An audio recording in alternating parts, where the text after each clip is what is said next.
காவேரி எனக்காக பிறந்த தேவதேவ.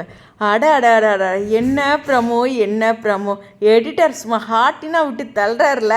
நாம் சும்மாவே விகாவை பெருசாக லவ் பண்ணிகிட்ருப்போம். ப்ரமோ பெருசாக போக ஃப்ளைட் மோடு தான். சரி, இந்த இடத்துல விஷயத்துக்கு வரலாம். ஹலோ வியூவர்ஸ், நாங்களோட லக்ஷ்மி, நீங்கள் பார்த்துருக்கிறது 0 லக்ஷ்மி. எனக்கு இவங்களோட அந்த லவ்வை ஒரு அழகாக ஒரு புள்ளியில் வச்சு சொன்னார்ல, அது ரொம்ப பிடிச்சிருந்தது. நானும் லவ் ஃபெயிலியர், அவரும் லவ் ஃபெயிலியர். அப்போது அந்த பாயிண்ட் தான் எங்களை ரெண்டுத்தையும் சேர்த்து வச்சது. டே பை டே எங்களுக்கு ஹஸ்பண்ட் அண்ட் ஒய்ஃப் அந்த ஃபீலிங் என்ன சொல்கிறதுனா பில்ட் ஆகிட்டுருக்கு. அது ரொம்ப அழகாக சொல்கிறாங்க. உண்மையுமே சொல்கிறேன், நிவின் அந்த இடத்துல அந்த இட்லியும் இடியாப்பத்தி சாப்பிட்டுட்டு வீட்லேயே இருந்திருக்கலாம்னு தோணுது.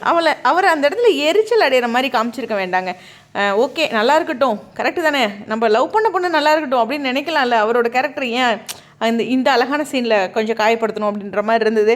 எல்லா மனிதர்களும் அழகானவங்க தான் அப்படிங்கிற ஒரு விஷயம் எனக்கு எப்போவுமே இருக்கும். ஸோ ரொம்ப ரொம்ப பியூட்டிஃபுல்லான ஒரு ஃபீல். உண்மையுமே சொல்லணுன்னா, காவேரி லவ் பண்ணுறாரு, விஜய் லவ் பண்ணுறாரு அப்படிங்கிறதெல்லாம் இருக்கும்போது அதை ரெண்டு பேரும் அழகாக கேட்குறாங்க பாருங்கள். கங்காவும் குமரனும் அதே காதலோடு கேட்குறாங்களே, அந்த காதலை தானே நம்மளும் பார்த்து கவனிக்கிறோம். உண்மையுமே ரொம்ப ஃபீலிங் அந்த விகாவோட என்ன சொல்கிறதுனா ஒரு ரெஸ்பெக்ட். இதை விட ஒரு சூப்பரான பேர் இருக்க முடியாது. ஏன்னா அந்த புரிதல் இந்த சீரியலில் ரொம்ப முக்கியங்க. அவ்வளோ அழகாக இருக்குது. எனக்கு விஜய்கிட்ட பிடிச்சதே ஆரம்பத்துலேருந்து உலகமே தப்பாக காவேரியை யோசித்தாலும் நினைச்சாலும் பேசினாலும் விஜய் விட்டு கொடுத்ததே இல்லை.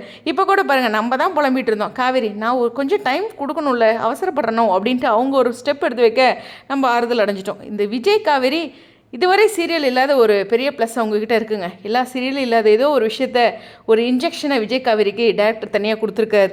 அந்த இன்ஜெக்ஷன் பேர் தெரில, ஆனால் அதுக்கு ஒரு அழகான பேரை நாங்கள் வச்சுட்ருக்கோம், விகா அப்படின்ட்டு. சரி, உங்களுடைய கருத்துக்கள். ஸ்டேடியோன் ரொம்ப ஸ்பெஷலான ப்ரோமோ. ஆனால் இந்த ட்ராக்கில் இப்படி ஒரு கண்டென்ட் லவ் ட்ராக்கு யாராலையும் முடியாது. பிரவீன் சார் வேறு லெவல்.